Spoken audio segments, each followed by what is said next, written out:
Today you're gonna test your endgame skills with a few most critical, most foundational endgame positions that any chess player should know. If you aren't familiar with them, then you definitely need to take a look and pay attention. And if you're a more advanced player, then I'd still recommend that you watch this video carefully. I've shown these positions to a lot of my students, including more advanced ones, and so far the vast majority of them played a couple of mistakes. And that is why it makes sense to pay attention. All right. Let's take a look at the example number 1. It's the very classical position, king with a pawn versus a lonely king. It is white to move. How would you play here as white? Let me give you a couple seconds to think about it. Obviously, white is trying to achieve a draw and black is trying to win. First of all, before we come to the move itself, let's talk about the position in general a little bit. Black clearly wants to promote his pawn or her pawn and win the game this way, but the problem is the white's king is blocking the way of the pawn. Oops. So, how can black achieve this? They would need to move their king forward, somewhere here, drive the white's king away, and clear the way for the black's pawn. That is the black's plan. The white's plan is basically the opposite, keeping the king in front of the pawn and blockading it so that it cannot be promoted. That is it in general. Now, what does it mean practically? How can white play here? In fact, there is the only move here for white which saves the game, and any other move would lose the game. You can see how precise you gotta be in an endgame position like that, even a really simple one, right? And the correct move here is king to f1, winning the opposition. Now, what is the opposition? It is when you put your king opposite the opponent's king and there is the odd number of squares in between them. In this case, we've got 3 squares in between them. Usually it is 1, but it can also be 3 and in rare cases even 5. The odd number of squares. And we'll see in a moment why it is so important. Now when black tries to realize his plan, he goes forward with the king, white goes king to f2. Now we can see a similar position with just 1 square in between of the kings. And it's kind of a zugzwang position because now black cannot kick the white's king away. If he tries king g4, we just go king g2, we maintain the opposition. And the thing is, regardless of what black tries, we just maintain the opposition and the black's king cannot go forward. So black would eventually have to push their pawn forward, and now the king cannot support the pawn enough. And we just stand in front of the pawn, and the best that black can achieve is this position, but it's not enough to win, as after g2, king to g1, the only move black can play is king g3, which leads to a stalemate, which is a draw. We just analyzed that the correct move for white, the only one which saves the game, is king to f1, winning the opposition. What if white plays the most natural move instead? Because king to f1 is certainly not the most intuitive move. The most intuitive move is something like king to g2, trying to bring the king forward, closer to the pawn. This is a losing mistake. In this case, black goes king g4, and now it is white to play, and it is a zugzwang position for white, because whenever, the king goes away, the black's king can advance. For example,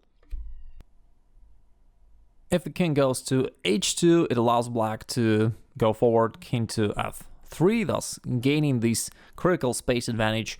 And after that, if let's say white tries to go left, black would go right. And after that, the pawn is clearly going forward. There is nothing white can do to stop it. Here's another little quiz for you.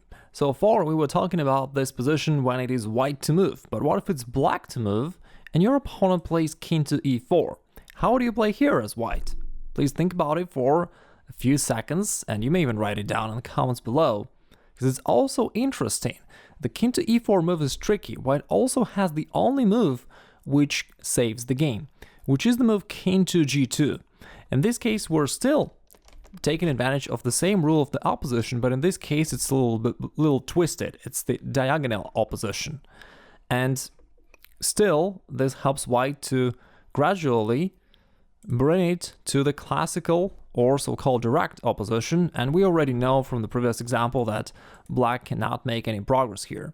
That is why it was so critical for white to play this move king to g2 and to win the diagonal opposition at the beginning of this example. Hopefully it is already clear by now, but just in case, if instead of king to g2, the correct move which saves the game, white would play the move king to f2, for example. In this case, black goes king to f4, now black wins the opposition and wins the game afterwards, like we discussed in the previous example.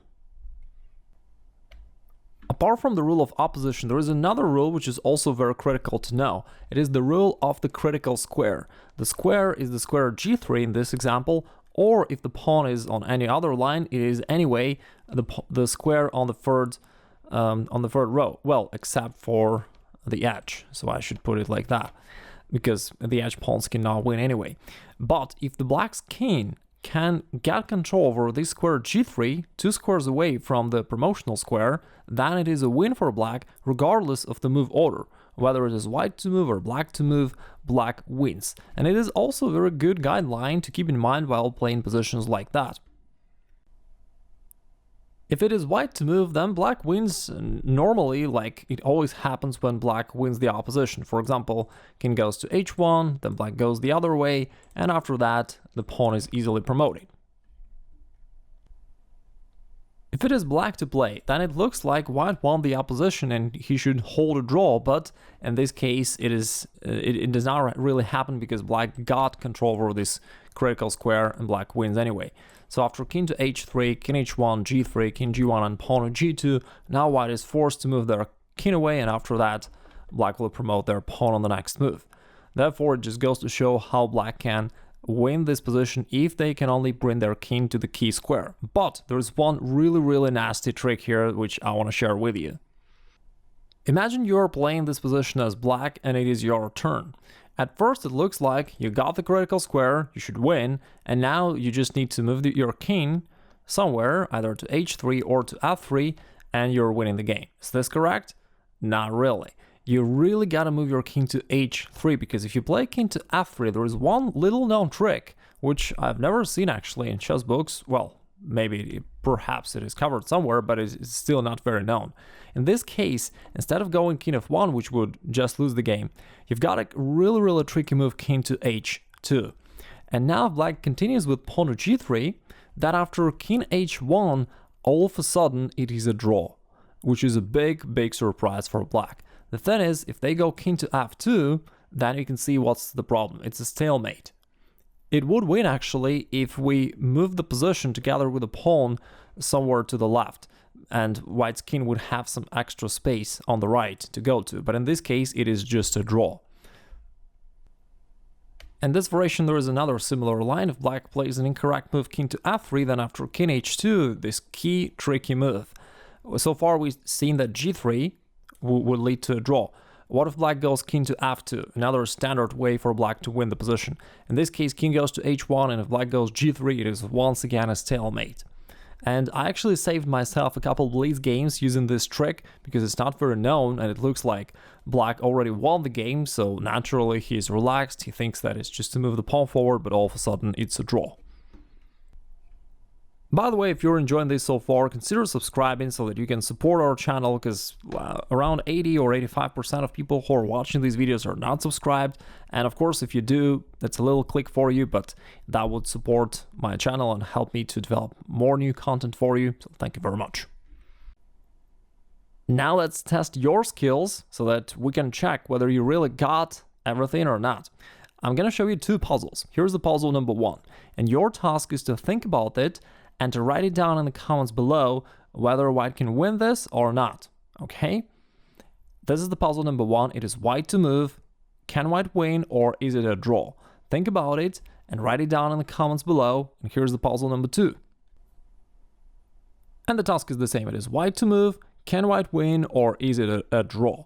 And still, please write it down in the comments below. So what do you think about the puzzle 1 and the puzzle 2? If you have any doubts about this, then you may also wish to check out my other video, 3 endgame principles every chess player should know, where I analyze this idea as well as a few other additional ideas that you gotta be aware of. I'll put it below the video in the description, but also you can check what other guys write in comments. I'm sure somebody will write the correct solution here. Finally, let me invite you to my free masterclass, The Best Way to Improve at Chess, where you can learn not only how to advance your endgame skills, but how to improve your middle game skills or your general chess skills. I hope you enjoyed it. Give it a like if you do, and I'll talk to you soon.